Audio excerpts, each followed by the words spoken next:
Revolution हो गई, किसी ने कहा कि मुझे रात को भगवान सपने में आए और उन्होंने मुझे बताया कि ऐसा ऐसा करना सही होता है, अब सारी दुनिया को ऐसा ही करना होगा, ये रेवोल्यूशन। वहां फ्रीडम नहीं है चॉइस की, वहां लोगों ने फ्रीडम को सरेंडर कर दिया, वहां लोगों को आसान लगा, क्योंकि फ्रीडम को सरेंडर करके जीवन बड़ा आसान हो जाता है। सुनने में तो उल्टा लगता है कि फ्रीडम जो है वो हर एक व्यक्ति को प्यारी होती है, आजादी, लेकिन चॉइस के मामले में व्यक्ति चॉइस नहीं करना चाहते हैं। व्यक्ति चाहते हैं हमें कोई बता दे क्या चॉइस करें, हमें कोई बता दे कि क्या सही है क्या गलत है, उसके ऊपर कोई अपनी स्टैंप लगाए।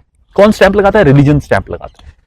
ऐसा तो नहीं कि जैसे ही व्यक्ति को फ्रीडम मिलती है चूज करने की, तभी उसके मन में रिस्क भी रहता है कहीं मेरी चॉइस गलत ना हो जाए। एग्जैक्टली यही जो चीज है, और वो आसान है कि पहले से लिखा हुआ है, अब मैं फ्री हूं। अब गलत हो भी गया तो फिर उसकी जिम्मेदारी मेरी नहीं है। मान लीजिए मेरे को धर्म ने ये कहा है कि ऐसा करना चाहिए, मैंने वैसा कर दिया, अब मान लो वैसा नहीं कोई फल आया तो फिर कायनात में ही कोई प्रॉब्लम है, मेरी प्रॉब्लम नहीं है। तो ये जो फ्रीडम जो है ना, ये अपने साथ एक रिस्क, एक एब्सर्डिटी वो लेके आती है, और रिस्पॉन्सिबिलिटी और बड़ी चीज है, क्योंकि रिस्पॉन्सिबल फिर खुद है पर्सन, अपनी चॉइस जो उसने की है। बिल्कुल। तो इसीलिए मैंने कहा कि लाइफ का सवाल जो है वो सेल्फ के और कॉन्शियसनेस के सवाल के साथ जुड़ा हुआ है। जो सेल्फ है, मुझे लगता है इस बातचीत से इस बात का सवाल का जवाब जरूर निकलेगा कि जो नौजवान आज के जो क्राइसिस में है, चाहे बेरोजगारी की वजह से या किसी वजह से, क्या करे। तो अब जो बातचीत चल रही है शायद इसका जवाब निकले कि भाई तुमने तय करना है, when you are free to choose.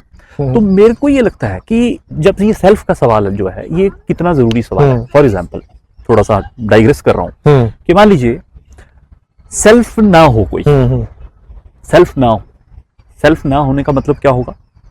मैं अपने किसी भी काम के लिए किसी चीज का, ना तो मेरे अच्छे काम की कोई तारीफ बनती है फिर, क्योंकि मैंने किया ही नहीं है, वो तो प्रीडेस्टिन्ड है, मेरी सेल्फ चॉइस ही नहीं है कोई। ठीक है। और ना ही मैं अपने द्वारा किए गए किसी बुरे कर्म के लिए जिम्मेवार होना चाहिए, क्योंकि मैंने नहीं किया, वो तो किसी और ने तय कर दिया।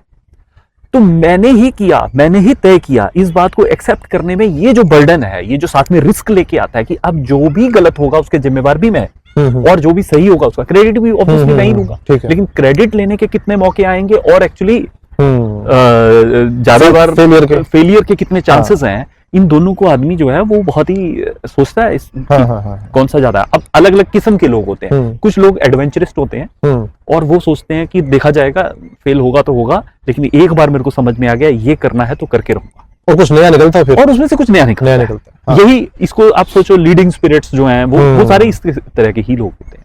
तो सेल्फ का ये क्वेश्चन जो है, इसको एग्जिस्टेंशियलिज्म इस तरह से डील करता है कि आपको गिवन है सिर्फ और सिर्फ एग्जिस्टेंस, बाकी आपकी चॉइस है।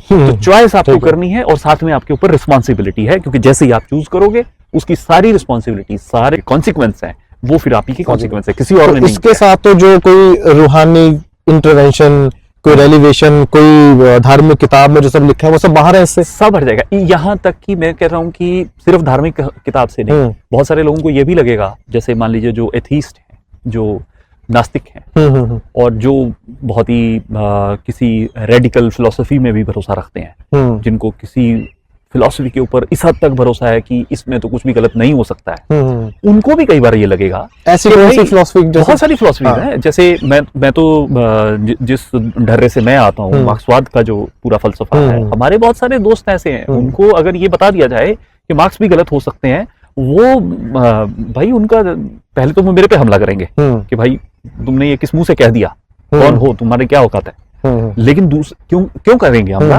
क्योंकि ये भी उनके लिए उसी तरह का सहारा है। अच्छा, कि बाबा ने बताया है कि क्या कैसे करना है, अगर वैसे उनके लिए वो धार्मिक ग्रंथ बन चुका है जो लिखा है। हाँ, लेकिन ये बात तो खुद गैर मार्क्सवादी। हाँ, मैं तो यही कह रहा हूँ कि अगर मार्क्सवाद में से कोई उसके साथ कोई जुड़ा हुआ, जैसे हल फलसफे के साथ जुड़ा हुआ कोई जीवन पद्धति होती है, तो मार्क्सवाद के साथ जुड़ी हुई कोई जीवन पद्धति हो सकती है, तो वो एग्जिस्टेंशियलिज्म हो सकती है, क्योंकि एग्जिस्टेंशियलिज्म ये कहता है कि चॉइस आपकी है। हाँ। अब इसमें सवाल कहाँ उठेगा? कोई व्यक्ति कहेगा कि यार एक व्यक्ति है जो बहुत गरीब है, जिसको इधर से उधर सोचने का 1 मिनट का वक्त नहीं है, बुरी हालत में है, वो कौन सी चॉइस कर लेगा? वो कैसे चॉइस कर लेगा? जो चीज उसके कंट्रोल में नहीं है उसको कैसे, जो सारा सिस्टम है वो चलाता है। ठीक है। तो फिर बगावत कैसे हो जाती है? बगावत अपने आप में इस बात का सबूत है कि लोग बुरे से बुरे हालात के बावजूद अपनी चॉइस की वजह से उतर जाते हैं।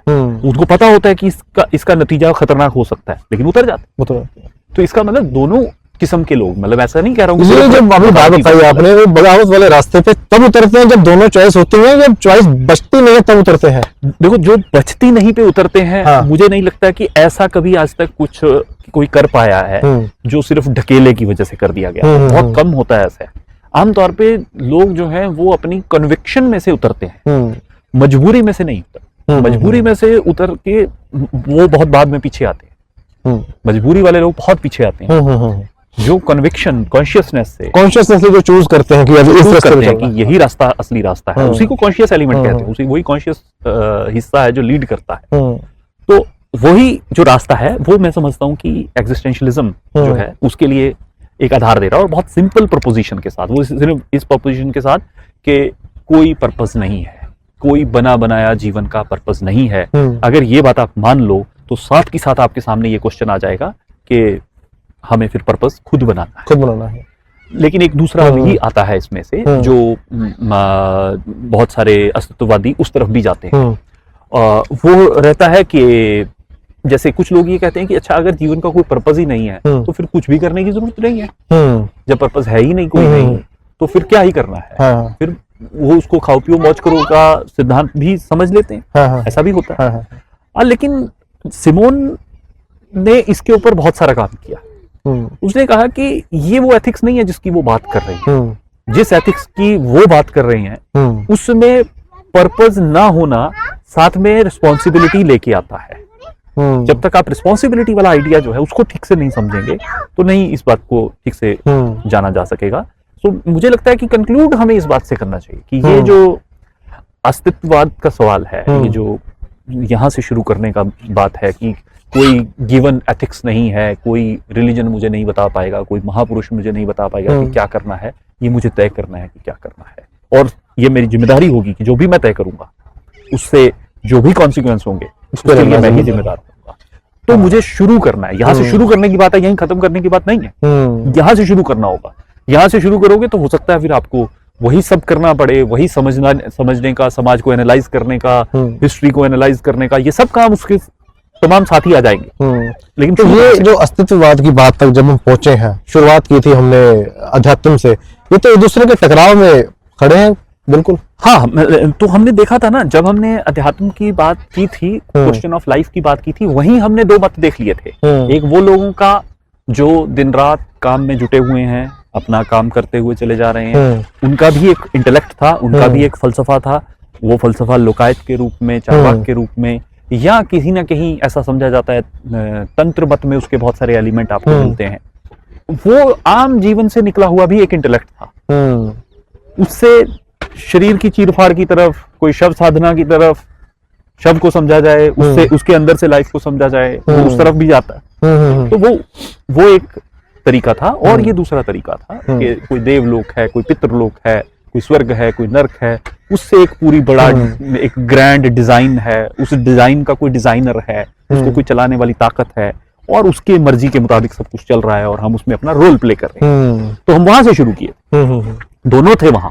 तो हम देखते हैं दोनों ही करते करते डेवलप, दोनों के टकराव में से आज हम जहां पहुंचे हैं वो ये है।